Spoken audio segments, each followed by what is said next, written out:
Chicken leg piece recipe. एक गांव में चंगू और मंगू नाम के दो दोस्त रहते थे।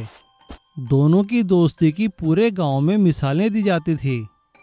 दोनों इकट्ठे ही स्कूल पढ़ने जाते और स्कूल के बाद दोनों ही इकट्ठे शहर में कॉलेज भी पढ़ने गए।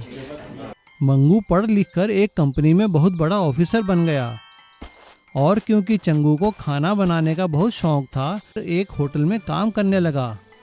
मंगू जब शहर छोड़कर जाने लगा तो चंगू ने गले मिलते हुए उससे कहा, यार मंगू, आज मैं बहुत खुश भी हूँ और दुखी भी हूँ। खुश इसलिए हूँ क्योंकि तू एक बहुत बड़ा ऑफिसर बन गया है, और दुखी इसलिए कि रोज मुझे तेरा चेहरा दिखे बिना रहना पड़ेगा। यार चंगू, ऐसा नहीं कहते, हमारे तो दिल आपस में जुड़े हैं। और रही चेहरे की बात, अबे मेरी फोटो देख लिया कर। और मंगू के ऐसा कहते ही दोनों हंसते हंसते गले मिलने लगे। काफ़ी समय बीत गया। मंगू अपनी मेहनत से एक बहुत बड़ा ऑफिसर बन गया था और इधर चंगू होटल में काफ़ी अच्छा काम करने लगा और उसे काफ़ी अच्छे पैसे मिलते थे। लेकिन साथ ही साथ वो नए नए तरीक़ों से गांव के लोगों को भी खाना बनाकर खिलाया करता था। एक दिन मंगू ने चंगू को फ़ोन किया। हेलो चंगू, कैसे हो? अरे मंगू, कैसा है मेरा भाई? आज बड़े दिनों बाद मेरी याद आई। चंगू, तुझे शहर आना है मेरे पास। मेरी बहुत बड़ी तरक्की हुई है और मैं सभी ऑफिस वालों को पार्टी दे रहा हूँ। क्या कहा? तरक्की? ठीक है मेरे भाई, मैं जरूर आऊँगा। मंगू ने चंगू के लिए हवाई यात्रा की टिकट भेजे थे। चंगू मंगू के पास पहुँच गया। मंगू ने उसका दिल खोलकर स्वागत किया। बड़े शहर की चकाचौंध देखकर चंगू दंग रह गया। पार्टी वाला दिन भी आ गया। मंगू अपने नौकरों की सहायता से सभी व्यवस्थाएं देख रहा था। तभी अचानक मंगू का मैनेजर आके उससे कहता है, साहब, ये कैटरिंग वाला लेग पीस बनाने से मना कर रहा है। कह रहा है इतने सारे लेग पीस हम नहीं बना पाएंगे। क्या कहा? बुलाओ जरा उसको। मंगू कैटरिंग वाले को अपने पास बुलाता है, लेकिन कैटरिंग वाला उसे 1000 लेग पीस बनाने से मना कर देता है। कहता है कि इतने सारे लेग पीस एक साथ बनाना बहुत ही मुश्किल है, और वो भी इतने कम समय में। चंगू वहाँ खड़ा खड़ा ये सारी बातें सुन रहा था। कैटरिंग वाले के जाने के बाद चंगू मंगू से कहता है, अरे क्या हुआ भाई, क्यों दुखी है? मंगू उसे सारी बात बताता है। बस इतनी सी बात? कहाँ है रसोई? मंगू उसे अपने साथ वहाँ की किचन में लेके जाता है। मंगू, तू जाकर मेहमानों को देख, और लेग पीस समय पर टेबल पे पहुँच जाएंगे, तू फिक्र मत कर। पार्टी शुरू हो जाती है और सबसे पहले चंगू के बनाए लेग पीस ही मेहमानों को सर्व किए जाते हैं। सभी लोग लेग पीस खाकर बहुत खुश होते हैं। भाई, ऐसे स्वादिष्ट लेग पीस तो मैंने आज तक कभी नहीं खाए। क्यों मिस्टर वर्मा? हाँ हाँ, बिल्कुल सही कह रहे हैं शर्मा जी। मंगू अपने बॉस को सारी बात बताता है। मंगू का बॉस चंगू को बुलाकर उससे कहता है, भाई वाह चंगू, तुम्हारे हाथ के बनाए लेग पीस इतने स्वादिष्ट हैं तो बाकी खाना तुम कितना स्वादिष्ट बनाते होंगे। भाई मंगू, आज से चंगू को हमारी पूरी कंपनी का कैटरिंग का ठेका दे दो। आज के बाद हमारी कंपनी में कोई खाना बनाएगा तो चंगू ही बनाएगा। और इस तरह से चिकन लेग पीस की रेसिपी के कारण चंगू को बहुत बड़ी कंपनियों से खाना बनाने का कॉन्ट्रैक्ट मिल जाता है और वो अपने दोस्त मंगू का बहुत बहुत धन्यवाद करता है और दोनों दोस्त फिर से गले मिलकर खुश हो जाते हैं। मोमोज वाली की सफलता। दीमापुर गांव में मीना अपने पति और बच्चों के साथ रहती थी। मीना और उसके पति का गांव के बाजार में एक छोटा सा ढाबा था। वो वहां पर स्वादिष्ट खाना बनाकर लोगों को बेचा करते थे, जिससे उनका गुजारा सही चल रहा था। वो दोनों उतना ही खाना बनाते थे जितना कि शाम तक बिक सके, ताकि कल उन्हें बासी खाना ना बेचना पड़े। इसी कारण उनके खाने की सभी लोग तारीफ किया करते थे। उनकी इस बात से बगल का कल्लूराम ढाबे वाला बहुत जला करता था, क्योंकि वो अपने खाने में नकली और मिलावटी चीज़ों का इस्तेमाल किया करता था। इसीलिए उसके वहाँ कोई खाना खाने नहीं जाता था। उसका काम तभी चलता था जब मीना का ढाबा बंद हो, तब लोगों को मजबूरी में कल्लूराम के पास ही खाना खाने जाना पड़ता था। ये देखकर कल्लूराम ने सोचा कि अगर मीना का ढाबा ही बंद हो जाए तो मेरा काम चल निकलेगा। उसने गांव के गुंडे सुरेश को बुलाकर मीना के ढाबे में चोरी करने को कहा।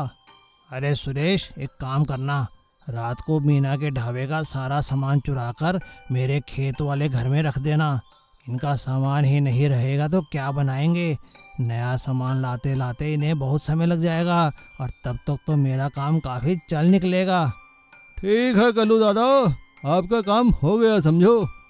अगले दिन सुबह जब मीना अपने पति के साथ ढाबे पर आती है तो सारा सामान गायब देखकर परेशान हो जाती है। हे भगवान, ये क्या हो गया? हमारे ढाबे पर चोरी किसने की? मुझे तो ये पड़ोस वाले कल्लू पर शक हो रहा है। मीना की बात सुनकर उसका पति कहता है, मीना परेशान होने से कुछ नहीं होगा, हमें दोबारा से सारा सामान खरीदना पड़ेगा और मैं पुलिस में तो रिपोर्ट कराऊंगा ही सही। वो दोनों पुलिस थाने जाकर रिपोर्ट करवा देते हैं। पुलिस आकर अपनी कार्रवाई शुरू कर देती है, लेकिन वो लोग सोचते हैं कि अब ढाबे पर क्या बनाकर लोगों को खिलाएं। तभी उन्हें याद आता है कि लकड़ियों के नीचे कुछ सब्जियां और आटा रखा हुआ था। तभी मीना को एक आइडिया आता है। वो सारी सब्जियों को उबालकर उसमें नमक, मिर्च और मसाले मिलाती है और आटे के छोटे छोटे गोले बनाकर उनके मोमो बना देती है और जो भी उसके ढाबे पर आता है उसको वो मोमो खिलाती है। लोगों को उसके हाथ के बनाए मोमो बहुत अच्छे लगते हैं, जिससे उनकी दुकान पर फिर से भीड़ लगनी शुरू हो जाती है और कल्लू राम का उनको बर्बाद करने का सपना अधूरा रह जाता है, क्योंकि पुलिस अपनी कार्रवाई करके कल्लू राम के खेत वाले मकान से उनका चोरी का सारा सामान पकड़ लेती है। मीना का ढाबा फिर से खुल जाता है, लेकिन अब खाने के साथ साथ उसके मोमो की बिक्री भी बहुत बढ़ जाती है और लोग मीना को मीना मोमो वाली के नाम से जानने लगते हैं। रामपुर गांव में किरण नाम की एक औरत रहती थी। उसका गांव में एक ढाबा था। वो अपने ढाबे में बहुत ही स्वादिष्ट खाना बनाया करती थी, लेकिन उसके ढाबे की जो सबसे अच्छी चीज़ थी वो थी एग पास्ता, जो रामपुर और आसपास के गांव वाले वहां खाने आया करते थे और उसकी बहुत ही तारीफ करते थे। भाई वाह, मज़ा आ गया एग पास्ता खाकर। उसी गांव में चिंटू नाम का एक आदमी रहता था। वो किरण से बहुत जला करता था और हमेशा इसी कोशिश में रहता था कि किरण को कैसे नीचा दिखाया जा सके।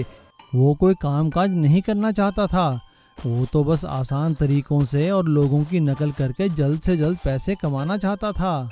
एक दिन चिंटू कुछ करतबबाजों को देखता है और मन ही मन सोचता है, अरे वाह, सिर्फ एक बंदर को नचाने से इतने पैसे कमाए जाते हैं।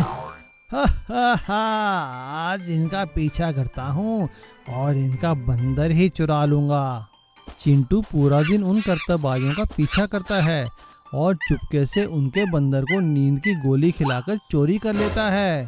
चिंटू उन करतबबाजों के बंदर को ले जाकर एक पिंजरे में बंद कर देता है और खुद पास्ता खाने किरण के ढाबे पर चला जाता है। जब वो किरण के ढाबे पर पास्ता खा रहा था तो वहाँ भीड़ और आगे खाली जगह देखकर उसे एक आइडिया आया। उसने किरण से कहा, किरण बहन जी, वो बात ये है कि मैंने ना अभी अभी करतबबाजी का धंधा खोला है। मेरे पास बंदर है, बहुत अच्छे करतब दिखाता है। मैं क्यों ना आपके ढाबे के सामने खाली जगह में अपने करतब दिखाऊं। यहाँ पे बहुत भीड़ जुटेगी, आपकी भी कमाई होगी और मेरी भी होगी। किरण उसे तमाशा करने के लिए हाँ कर देती है। किरण के साथ बात कर चिंटू मन ही मन पैसे कमाने के ख्वाब देखकर अपने घर वापस आता है और देखता है कि बंदर पिंजरे में बहुत उछल कूद मचा रहा था। चिंटू एक छड़ी उठाता है और बंदर को मारने लगता है। देख बे बंदर, कल तमाशा करियो तमाशा, नौटंकी मत करियो कोई। और सुबह होते ही वो बंदर को लेकर किरण के ढाबे पर आ जाता है। किरण बहन जी, आ गया मैं अपना तमाशा शुरू कर दूं। किरण उसे तमाशा करने के लिए हाँ कर देती है, लेकिन चिंटू ने तो बंदर चोरी किया था। उसे तो पता ही नहीं था कि बंदर को नचाना कैसे है। वो बंदर को रस्सी से उल्टा सीधा खींचने लगता है और उसे छड़ी मारने लगता है। अबे नाच बंदर नाच, अबे मेरे बंदर नाच। लेकिन लगातार डंडे खाकर बंदर को गुस्सा आ जाता है और वो चिंटू के हाथ से रस्सा छुड़ाकर ढाबे की ओर भागता है और पूरे ढाबे का सामान तहस नहस कर देता है। ये देखकर किरण को बहुत गुस्सा आता है और वो अपने नौकरों से कहकर चिंटू की बहुत पिटाई करती है। हाय मैं मर गया, अरे छोड़ दो बहन जी, किरण बहन जी मुझे छोड़ दो। बंदर वहाँ से भागकर सीधे अपने मालिक के पास जाता है और अपने मालिक को इशारा कर चिंटू के वहाँ ले आता है। बंदर का मालिक पुलिस बुला लेता है और वो लोग चिंटू को पकड़ लेते हैं और चिंटू सभी के सामने उनसे माफ़ी मांगता है। अरे मुझे माफ़ कर दो, मैंने तो पैसे कमाने के लिए बंदर चोरी किया था। मेरी तौबा, मेरे बाप की तौबा, आगे से ऐसा नहीं करूँगा। अरे किरण बहन जी, मेरे को अपने ढाबे पे नौकर ही रख लो। और किरण उसे अपने ढाबे पर नौकर रख लेती है और चिंटू अब मेहनत करके पैसे कमाने लगता है, क्योंकि अब उसे चोरी और बेईमानी करने का सबक मिल चुका था और अब वो किरण के एग पास्ता ढाबे पर काम करने लगता है।